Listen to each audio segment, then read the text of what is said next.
तो UP academy for civil services में आप सभी का एक बार फिर से बहुत बहुत स्वागत है। आज की इस वीडियो में वही घटनासार के कुछ इंपॉर्टेंट फैक्ट्स को लेके मैं आपके सामने प्रस्तुत हुआ हूँ। तो चलिए शुरुआत करते हैं बिना समय बर्बाद किए। आज की इस वीडियो में हम लोग देखेंगे इंपॉर्टेंट ऑपरेशन ऑब्लिक अभियान। अच्छा, आप देखिए बहुत सारी लोगों में दो कन्फ्यूजन है कि सर दृष्टि पढ़ें कि घटनासार पढ़ें। दो अलग अलग हैं। दृष्टि है घटना चक्र की और घटनासार एक अलग है। तो घटनासार घटना चक्र आपकी इच्छा है, लेकिन मैं आपको यही रिकमेंड करूंगा कि कोई एक पढ़िए। मैं जनरली प्रेफर करता हूं घटनासार को। आपको कुछ और प्रेफर करना हो तो बेशक प्रेफर कर लीजिए। मुझे ये थोड़ी सी सही लगती है, भले ये हिंदी में है, भले आपका मीडियम इंग्लिश में हो, लेकिन मेरी यही आपसे रिकमेंडेशन आपको रहेगी कि यार आप घटनासार पढ़िए। घटना चक्र भी बहुत अच्छा है। अगर आपको नहीं समझ में आ रहा है हिंदी, आप इंग्लिश में उठाइए, घटना चक्र पढ़ लीजिए। इस पे मैं कोई कमेंट नहीं करूँगा। दोनों किताबें अपने आप में बेस्ट हैं, चाहे आप किसी एक को, लेकिन कंडीशन कि किसी एक किताब को उठाइए। तो चलिए शुरुआत करते हैं। Operation oblique important. अब आपको कौन कौन से पढ़ने हैं याद रखिए। नवंबर 2022 के पहले के जबरदस्ती अभियानों को मत पढ़िएगा। उन अभियानों को या उन अभ्यास को, युद्धाभ्यास को पढ़ना है जो नवंबर 2022 के बाद हुए हों। जैसे सबसे पहला अभ्यास ऑफिनडेक्स। ऑफिन का मतलब अफ्रीका, तुरंत शुरुआत करना। ऑफिन का मतलब अफ्रीका, आईएनडी का मतलब इंडिया। ऑफिनडेक्स से आपको क्रिस्टल क्लियर हो जाएगा कि ये किसके किसके बीच में, अफ्रीकन देशों, 23 अफ्रीकन देश और भारत के बीच में। कहाँ पे हुआ? पुणे महाराष्ट्र में हुआ। कब हुआ? मार्च में हुआ। ठीक है, याद रखिएगा। दूसरा, इससे ज़्यादा जानने की जरूरत नहीं। दूसरा है साइक्लोन। साइक्लोन 1 भारत और मिस्र की सेनाओं के, इंडिया एंड इजिप्ट आर्मीज के बीच में 14 जनवरी के बीच में हुआ, जैसलमेर में हुआ। तीसरा अभ्यास कोबरा वॉरियर। याद रखिए कोबरा वॉरियर हमेशा कहाँ, मतलब कोबरा वॉरियर क्या है, तो ये बहुपक्षीय वायुसेन अभ्यास है। ये इंपॉर्टेंट है, याद रखिएगा। बहुपक्षीय वायुसेन अभ्यास, वॉरियर 6 है। अभ्यास कोबरा वॉरियर क्या है? वायुसेन अभ्यास है। किसके किसके बीच में? ब्रिटेन के वेंडिंगटन में हुआ, जिसमें Finland, Sweden, Bharat, south Africa, America, Singapore की वायुसेनाओं ने हिस्सा लिया। भारत से ये मिराज 2000 थे। थोड़ा सा इतना याद रखिएगा। फ्रिंजेक्स क्या है? भारत और फ्रांसीसी सेनाओं के बीच में पहला संयुक्त फर्स्ट हुआ है, इसलिए बड़ा ज़रूरी है, याद रखिएगा। अब आप देखेंगे घटना चक्र में दिया हुआ है, लेकिन उसमें कॉलम वाइज में इकट्ठा दे दिया है। मैं इस तरीके से थोड़ा पढ़ना पसंद करता हूँ, तो इस हिसाब से मैं पढ़ रहा हूँ। ठीक है, तो फ्रिंजेक्स क्या है?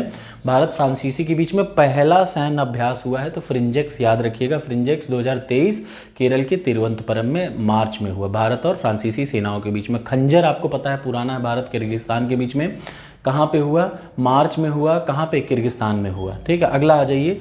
तर्कश, ये है तर्कश अभ्यास। तर्कश आतंकवादियों के लिए रासायनिक एवं जैविक हमलों से बचने के लिए भारत की एनएसजी और अमेरिका के एसओएफ के बीच में तर्कश हुआ। कहाँ पे?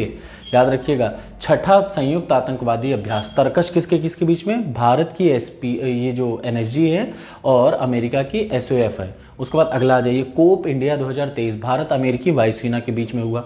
त्रिशक्ति पहाड़ अभ्यास। त्रिशक्ति प्रहार भारतीय सेना और सीएपीएफ सेंट्रल आर्म्ड पुलिस फोर्सों के बीच में, इंडियन आर्मी और सीएपीएफ के फोर्सों के बीच में। धर्मा गार्डियन भारत जापान के बीच में होता है, 17 फरवरी के बीच में हुआ है। ठीक है, जापान में हुआ है। अगला और अभ्यास तोपची, ये एक इंपॉर्टेंट है। महाराष्ट्र के देवलाली में स्कूल ऑफ आर्टिलरी में अभ्यास तोपची का आयोजन हुआ। ठीक है, ये बहुत ज़रूरी है। स्वदेशी हथियारों के प्रशिक्षण का अभ्यास का इसका मेन वो था। दस्तलिक किसके बीच में? भारत उज्बेकिस्तान के बीच में हुआ। कहाँ से? मार्च और फरवरी मार्च के बीच में, उत्तराखंड के पिथौरागढ़ में। ला पेरोस क्या हुआ? हर वो चीज़ जो कि नवंबर 2022 के बाद हुई है बड़ी ज़रूरी है। ला पेरोस क्या हुआ? ला पेरोस तीसरे संस्करण का 13-14 मार्च को हुआ हिंद महासागर में। ठीक है, उसके बाद बोल्ड कुरुक्षेत्र। बोल्ड कुरुक्षेत्र क्या हुआ? भारत सिंगापुर, याद रखिएगा। बोल्ड भारत सिंगापुर के बीच में हुआ है, मार्च में हुआ है, इसलिए ये बड़ा ज़रूरी हो जाता है। फिर मैं कह रहा हूँ कि वही पढ़ना है जो एग्जाम में आना है। जैसे ट्रोपेक्स, आप देखिए ट्रोपेक्स क्या है? भारतीय नौसेना के सबसे बड़े स्तरीय सामरिक युद्धाभ्यास ट्रोपेक्स। ठीक है, भारतीय के हिंद महासागर में किया गया, इंडियन आर्मी मतलब भारतीय नौसेना का, ये भारतीय नौसेना का। एम्फेक्स क्या है?